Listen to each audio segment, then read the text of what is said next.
विपक्ष के साथ बैठ के उन्होंने विरोध किया, उन्होंने ही आपके खिलाफ नारे लगाए, आपको विरोध करा। मुझे तो समझ नहीं आया ये हुआ क्या। अगर मैं चौधरी चरण सिंह जी को जब भारत रत्न सरकार ने दिया है, ये क्या मेरा दायित्व नहीं बनता या अधिकार नहीं बनता कि मैं सदन की कार्रवाई में उस बात को रखूं, धन्यवाद दूं, जो भावनाएं किसानों की है, देश भर के लोगों की है, मैं उसको व्यक्त करूं। तो ये बिल्कुल ही अजीब सी बात हुई है और ये लोगों के गले से बात उतरेगी नहीं। सर लेकिन एक बात ये भी है कि बाहर जब सांसद निकले, कांग्रेस के भी सांसद निकले, उन्होंने ये कहा कि आज अगर जयंत चौधरी बीजेपी के साथ खड़े दिख रहे हैं तो ऐसा लगेगा कि चौधरी चरण सिंह जी को जो अवार्ड भारत रत्न दिया गया तो वो डील हो रही है, इसलिए ये चीजें। मैं दो सवाल आपसे पूछना चाहता हूं। भारत रत्न जब दिया जाता है तो इसी समय दिया जाता है?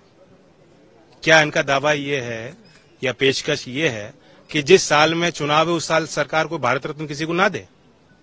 तो एक तो टाइमिंग पे जो लोग सवाल कर रहे हैं यही समय है देने का। सेकंड, भारत सरकार, कोई भी राजनीतिक व्यक्ति जब सत्ता में लोग होते हैं किस आधार पे फैसले लेते हैं?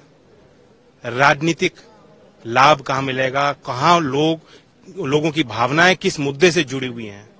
अगर कोई जनता की भावना को समझते हुए, जिनको 37 साल में भारत रत्न नहीं मिल पाया, तमाम सरकारें आई और चली गईं, किसी ने नहीं दिया, अगर उनको सम्मान देना चाहती है सरकार तो उसमें कौन सी डील है और क्या बुरा किया? आप जा रहे हैं इंडिया के साथ कि नहीं? ये बिल्कुल सीधा स्ट्रेट टू द बिजनेस सवाल आपने पूछा है। मैंने कल भी बोला था कि जब भारत रत्न दिया गया है तो मेरी भावनाएं अपने आप जुड़ गई हैं।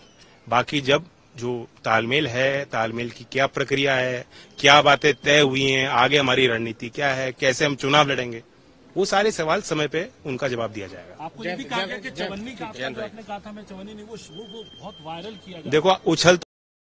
हमसे जुड़े रहने के लिए हमारे YouTube चैनल को सब्सक्राइब करें और नई वीडियो की नोटिफिकेशन के लिए बेल आइकॉन को दबाएं।